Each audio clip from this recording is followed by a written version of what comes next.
Hi hello ನಮಸ್ಕಾರ. ನಾನು ನಿಮ್ಮೆಲ್ಲರ ಪ್ರೀತಿಯ ಗೆಳತಿ ಡಾಲಸ್ ಕನ್ನಡತಿ. ಎಲ್ಲರೂ ಹೇಗಿದ್ದೀರಿ? ಹೋಪ್ ಎಲ್ಲರೂ ಚೆನ್ನಾಗಿದ್ದೀರಿ ಅಂತ ಭಾವಿಸ್ತಾ ಇದ್ದೀನಿ. ಇವತ್ತಿನ ರೆಸಿಪಿ ಚಪಾತಿಗೆ ಸೈಡ್ ಡಿಶ್ ಅಂತಾನೆ ಹೇಳ್ಬೋದು. ಹಾಗೆ ಆರೋಗ್ಯಕರವಾಗಿರುವಂತಹ ಬೀಟ್ರೋಟ್ ಪಲ್ಯನ ಮಾಡಿ ತೋರಿಸ್ತಾ ಇದ್ದೀನಿ. ಬನ್ನಿ ಇದನ್ನ ಮಾಡೋದು ಹೇಗೆ ಅಂತ ನೋಡೋಣ. ಮೊದಲಿಗೆ ಒಲೆ ಮೇಲೆ ಒಂದು ಕುಕ್ಕರ್ನ ಇಟ್ಕೊಂಡಿದ್ದೀನಿ. ಹಾಗೆ ಅದಕ್ಕೆ ಬೀಟ್ರೂಟ್ನ ಈ ರೀತಿ ಸಿಪ್ಪೆನ ತೆಗೆದು ಸಣ್ಣದಾಗಿ ಕಟ್ ಮಾಡಿ ಇಟ್ಕೊಂಡಿದ್ದೀನಿ. ನಿಮ್ಗೆ ಯಾವ ಅಳತೆ ಬೇಕೋ ಆ ಥರ ಕಟ್ ಮಾಡ್ಕೊಳ್ಳಿ. ಈ ಥರ ಚೆನ್ನಾಗಿರುತ್ತೆ ಪಲ್ಯಗಳಿಗೆ ಯೂಶಲಿ. ಹಾಗೆ ಬೀಟ್ರೂಟ್ ಮುಳುಗುವಷ್ಟು ನೀರನ್ನ ಹಾಕೊಳ್ತಾ ಇದ್ದೀನಿ. ಹಾಗೆ ಸ್ವಲ್ಪ ರುಚಿಗೆ ತಕ್ಕಷ್ಟು ಉಪ್ಪನ್ನ ಹಾಕೊಳ್ಳಿ. 1 ಟೇಬಲ್ ಸ್ಪೂನ್ ಆದರೆ ಸಾಕಾಗುತ್ತೆ. ನೋಡಿ 1 ಟೇಬಲ್ ಸ್ಪೂನ್ ನಾನು ಉಪ್ಪನ್ನ ಹಾಕೊಂಡು ನೀಟಾಗಿ ಮಿಕ್ಸ್ ಮಾಡ್ಕೊಳ್ತಾ ಇದ್ದೀನಿ. ನೀಟಾಗಿ ಮಿಕ್ಸ್ ಮಾಡಿಕೊಂಡು ಮುಚ್ಚಳನ ಮುಚ್ಚಿ ಒಂದು 2 ವಿಷಲ್ ಬರ್ಸ್ಕೊಂಡ್ರೆ ಸಾಕಾಗುತ್ತೆ ಇದು. ಸೊ ಇದು ವಿಷಲ್ ಆಗೋ ತನಕ ಕಾದು ನೆಕ್ಸ್ಟ್ ಇದಕ್ಕೆ ಒಗ್ಗರಣೆನ ಹಾಕೊಳ್ಳೋಣ. ಒಂದು ಪ್ಯಾನ್ನ ಒಲೆ ಮೇಲೆ ಇಟ್ಕೊಂಡು ಅದಕ್ಕೆ ಒಂದು 3ರಿಂದ 4 ಟೇಬಲ್ ಸ್ಪೂನ್ ಆಗುವಷ್ಟು ಎಣ್ಣೆನ ಹಾಕೊಳ್ತಾ ಇದ್ದೀನಿ. ಸೊ ಸ್ವಲ್ಪ ಎಣ್ಣೆ ಕಾದ್ಮೇಲೆ ಸಾಸಿವೆನ ಹಾಕೊಳ್ಳಿ. ಸಾಸಿವೆ ಚೆನ್ನಾಗಿ ಚಟಪಟ ಅಂತ ಸಿಡಿಯಬೇಕು. ಅದಾದ್ಮೇಲೆ ಒಂದು 3ರಿಂದ 4 ಟೇಬಲ್ ಸ್ಪೂನ್ ಆಗುವಷ್ಟು ಕಡಲೆಬೇಳೆನ ಹಾಕೊಳ್ತಾ ಇದ್ದೀನಿ. ಇದು ಗೋಲ್ಡನ್ ಕಲರ್ ಬರೋವರೆಗೂ ಚೆನ್ನಾಗಿ ನಾವು ಫ್ರೈ ಮಾಡ್ಕೋಬೇಕು. ಸೊ ಇದಾದ್ಮೇಲೆ ಕಟ್ ಮಾಡಿ ಇಟ್ಕೊಂಡಿರೋ ಅಂತಹ ಮೆಣಸಿನಕಾಯಿನ ಹಾಕೊಳ್ತಾ ಇದ್ದೀನಿ. ಹಾಗೆ ಸ್ವಲ್ಪ ಕರ್ಬೇವಿನ ಸೊಪ್ಪು, ನಾನು ಕರ್ಬೇವಿನ ಸೊಪ್ಪನ್ನ ಕಟ್ ಮಾಡಿ ಹಾಕೊಳ್ತಾ ಇದ್ದೀನಿ. ಹಾಗೆ ಒಂದು ದೊಡ್ಡ ಗಾತ್ರದ ಈರುಳ್ಳಿನ ಈ ರೀತಿ ನಾನು ತೋರಿಸ್ತಾ ಇದ್ದೀನಲ್ಲ ಈ ರೀತಿ ಕಟ್ ಮಾಡಿ ಇಟ್ಕೊಂಡಿದ್ದೀನಿ. ಪಲ್ಯಗಳಿಗೆ ಈ ರೀತಿ ಇದ್ರೆ ಚೆನ್ನಾಗಿರುತ್ತೆ. ಸೊ ಇದನ್ನೆಷ್ಟನ್ನು ನೀಟಾಗಿ ಫ್ರೈ ಮಾಡ್ಕೊಳ್ತಾ ಇದ್ದೀನಿ. ಸ್ವಲ್ಪ ಈರುಳ್ಳಿ ಎಲ್ಲ ಸಾಫ್ಟ್ ಆಗಬೇಕು, ಆ ಥರ ಫ್ರೈ ಮಾಡ್ಕೊಳ್ಳಿ. ನೋಡಿ ಇದೊಂದು 2 ನಿಮಿಷದಲ್ಲೆಲ್ಲ ಫ್ರೈ ಆಗುತ್ತೆ. ಸೊ ನೋಡಿ ಇಷ್ಟ ಆಯಿತು. ಇದಕ್ಕೆ ರುಚಿಗೆ ತಕ್ಕಷ್ಟು ಸ್ವಲ್ಪ ಉಪ್ಪನ್ನ ಹಾಕೊಳ್ಳಿ. ನೋಡ್ಕೊಂಡು ಹಾಕೊಳ್ಳಿ. ನಾವು ಬೀಟ್ರೂಟ್ಗೂ ಕೂಡ ಉಪ್ಪನ್ನ ಹಾಕಿರ್ತೀವಲ್ವಾ. ಹಾಗೆ ಸ್ವಲ್ಪ ಅರಿಶಿಣದ ಪುಡಿನ ಹಾಕೊಳ್ತಾ ಇದ್ದೀನಿ, ಒಂದು 1/4 ಟೇಬಲ್ ಸ್ಪೂನ್ ಅಷ್ಟು.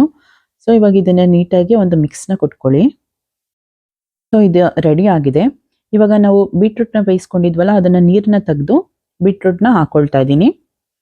ಇವಾಗ ಇದನ್ನ ನೀಟಾಗಿ ಮಿಕ್ಸ್ ಮಾಡ್ಕೊಳ್ಳಿ. Beetroot already ಬೆಂದಿರುತ್ತೆ. ಬೀಟ್ರೂಟ್ನ ತುರಿದ್ಬಿಟ್ಟು ಕೂಡ ಪಲ್ಯ ಮಾಡ್ತಾರೆ, ಅದು ಚೆನ್ನಾಗಿರುತ್ತೆ. ಬಟ್ ಬೀಟ್ರೂಟ್ನ ಚೆನ್ನಾಗಿ ಫ್ರೈ ಮಾಡಬೇಕಾಗುತ್ತೆ. ಈ ಥರ ಕುಕ್ಕರಲ್ಲಿ ಇಟ್ಕೊಂಡ್ರೆ ಬೇಗ ಅದು ಬೆಂದೋಗಿರುತ್ತಲ್ಲ, ವಾಸನೆ ಅದು ಬರಲ್ಲ, ಬೀಟ್ರೂಟ್ ಸ್ಮೆಲ್ಲು. ಇದಕ್ಕೆ ನಾನು ಸ್ವಲ್ಪ ಕಾಯಿ ತುರಿನ ಹಾಕ್ಕೊಂಡು ಹಾಗೆ ಕೊತ್ತಂಬರಿ ಸೊಪ್ಪನ್ನ ಹಾಕೊಳ್ತಾ ಇದ್ದೀನಿ. ಈಗ ಇದನ್ನು ಹಾಕ್ಕೊಂಡು ನೀಟಾಗಿ ಮಿಕ್ಸ್ ಮಾಡ್ಕೊಳ್ಳೋಣ. ಜೊತೆಗೆ ಟೇಸ್ಟ್ಗೆ ಎಕ್ಸ್ಟ್ರಾ ಟೇಸ್ಟ್ ಬೇಕು ಅಂತ ಹೇಳಿದ್ರೆ ನಿಂಬೆಹಣ್ಣು ಹಾಕೊಳ್ಳಿ, ಇಲ್ಲಾಂದರೆ ಸ್ಕಿಪ್ ಮಾಡಿ. ಇದು ನಿಂಬೆಹಣ್ಣು ಹಾಕೊಂಡ್ರೆ ತುಂಬ ಚೆನ್ನಾಗಿರುತ್ತೆ ಟೇಸ್ಟು. ಸೊ ಅದಕ್ಕೆ ಹಾಕ್ಕೊಂಡಿದ್ದೀನಿ. ನೀಟಾಗಿ ಒಂದು ಮಿಕ್ಸ್ನ ಕೊಟ್ಟರೆ ಪಲ್ಯ ರೆಡಿ ಆಗುತ್ತೆ. ಒಂದು 10 ನಿಮಿಷದಲ್ಲೆಲ್ಲ ಈ ಪಲ್ಯ ರೆಡಿ ಆಗಿಬಿಡುತ್ತೆ. ಒಂದು ಕಡೆ ಕುಕ್ಕರ್ ಇಟ್ಟು ಇನ್ನೊಂದು ಕಡೆ ಈರುಳ್ಳಿ ಒಗ್ಗರಣೆ ಹಾಕೊಂಡ್ರೆ ಚಪಾತಿ ರೆಡಿ ಆಗೋಷ್ಟರಲ್ಲಿ ಇದು ಕೂಡ ರೆಡಿ ಆಗಿಬಿಡುತ್ತೆ. ಸೊ ನೋಡಿದ್ರಲ್ಲ ಪಲ್ಯ ರೆಡಿ ಆಗಿದೆ. ನಾನು ಚಪಾತಿನ ಮಾಡಿ ತೋರಿಸ್ತಾ ಇದ್ದೀನಿ, ಕಂಪ್ಲೀಟ್ ಮಾಡಿ ತೋರಿಸ್ತಾ ಇಲ್ಲ. ನಿಮಗೆ ಬೇಕು ಅಂತ ಹೇಳಿದ್ರೆ ಆ ವಿಡಿಯೋನ ಸಪ್ರೇಟಾಗಿ ಮಾಡಿ ಹಾಕ್ತೀನಿ. ನೋಡಿ ಈಗ ಚಪಾತಿ ಮಾಡೋದನ್ನು ಕೂಡ ನಾನು ತೋರಿಸ್ತಾ ಇದ್ದೀನಿ. ನೋಡಿ ಚಪಾತಿ ಹಿಟ್ಟನ್ನು ಕಲಸಿ ಆಲ್ರೆಡಿ ಚೆನ್ನಾಗಿ ಲಟ್ಟಿಸ್ಕೊಂಡು ಹಾಗೆ ಬೇಯಿಸ್ಕೊಳ್ತಾ ಇದ್ದೀನಿ. ನಾನು ಪುಲ್ಕ ಥರ ಮಾಡ್ಕೊಳ್ತಾ ಇದ್ದೀನಿ. ನೋಡಿ ಎಷ್ಟು ಚೆನ್ನಾಗಿ ಉಬ್ಬಿ ಬರುತ್ತೆ. ತುಂಬ ಚೆನ್ನಾಗಿರುತ್ತೆ ಇದು, ತುಂಬ ಸಾಫ್ಟ್ ಆಗಿರುತ್ತೆ. ನೋಡಿ ಎಷ್ಟು ಚೆನ್ನಾಗಿ ಉಬ್ಬಿ ಬರುತ್ತೆ. ಸೊ ಈ ವಿಡಿಯೋ ಬೇಕು ಅಂತ ಹೇಳಿದ್ರೆ ಮುಂದಿನ ದಿನಗಳಲ್ಲಿ ನಾನು ಅಪ್ಲೋಡ್ ಮಾಡ್ತೀನಿ. ಕಾಮೆಂಟ್ ಮೂಲಕ ನನಗೆ ತಿಳಿಸಿ. ತುಂಬಾ ಈಸಿ ಮಾಡೋದು ಇದು. ಚಪಾತಿಗೆ ಸ್ವಲ್ಪ ಎಣ್ಣೆ ಜಾಸ್ತಿ ಬೇಕಾಗುತ್ತೆ, ಇದಕ್ಕೆ ಅಷ್ಟೊಂದು ಎಣ್ಣೆ ಬೇಕಾಗಲ್ಲ. ತುಂಬಾ ಸಾಫ್ಟಾಗಿ ಒಳ್ಳೆ ಹಳ್ಳೆ ಬತ್ತಿ ಥರನೇ ಇರುತ್ತೆ, ಅಷ್ಟು ಚೆನ್ನಾಗಿರುತ್ತೆ. ಸೊ ಇವಾಗ ಇದು ರೆಡಿ ಆಗಿದೆ, ಸರ್ವ್ ಮಾಡ್ಕೊಳ್ಳೋಣ ಬನ್ನಿ. ನಾನು ಒಂದು ಪ್ಲೇಟ್ಗೆ ಮಾಡಿಟ್ಕೊಂಡಿರೋಂಥ ಚಪಾತಿನ ಸರ್ವ್ ಮಾಡ್ಕೊಳ್ತಾ ಇದ್ದೀನಿ. ಹಾಗೆ ಬೀಟ್ರೂಟ್ ಪಲ್ಯನ ಸರ್ವ್ ಮಾಡ್ಕೊಳ್ತಾ ಇದ್ದೀನಿ. ನೋಡಿದ್ರಲ್ಲ ಎಷ್ಟು ಈಸಿಯಾಗಿ ಮೃದುವಾಗಿರುವಂಥ ಚಪಾತಿಗೆ ಆರೋಗ್ಯಕರವಾಗಿರುವಂತಹ ಬೀಟ್ರೂಟ್ ಪಲ್ಯ ರೆಡಿ ಆಯಿತು.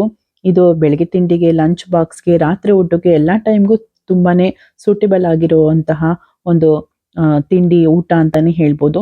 ಸೊ ಮತ್ತೆ ತಡ ನೀವು ಕೂಡ ಟ್ರೈ ಮಾಡಿ, ಹೇಗಿತ್ತು ಅಂತ ಕಮೆಂಟ್ ಮೂಲಕ ತಿಳಿಸೋದನ್ನ ಮರಿಬೇಡಿ. ನಾನು ಮುಂದಿನ ವಿಡಿಯೋದಲ್ಲಿ ನಿಮಗೆ ಮತ್ತೆ ಸಿಗ್ತೀನಿ. ಇಷ್ಟೊತ್ತು ವಿಡಿಯೋ ನೋಡಿದ್ದಕ್ಕೆ ಎಲ್ರಿಗೂ ತುಂಬಾ ಧನ್ಯವಾದಗಳು. ವಿಡಿಯೋ ಇಷ್ಟ ಆಗಿದ್ರೆ ಲೈಕ್ ಮಾಡಿ, ಶೇರ್ ಮಾಡಿ, ಕಮೆಂಟ್ ಮಾಡಿ, ಹಾಗೆ ಸಬ್ಸ್ಕ್ರೈಬ್ ಆಗೋದಂತೂ ಮರಿಬೇಡಿ. ಪಕ್ಕದಲ್ಲಿರುವಂತಹ ಬೆಲ್ ಐಕನ್ನ ಪ್ರೆಸ್ ಮಾಡಿ. ನಾನು ಮುಂದೆ ಹಾಕೋ ಎಲ್ಲ ವಿಡಿಯೋಗಳ ನೋಟಿಫಿಕೇಶನ್ ನಿಮಗೆ ಬಂದು ತಲುಪುತ್ತೆ. ಬಾಯ್.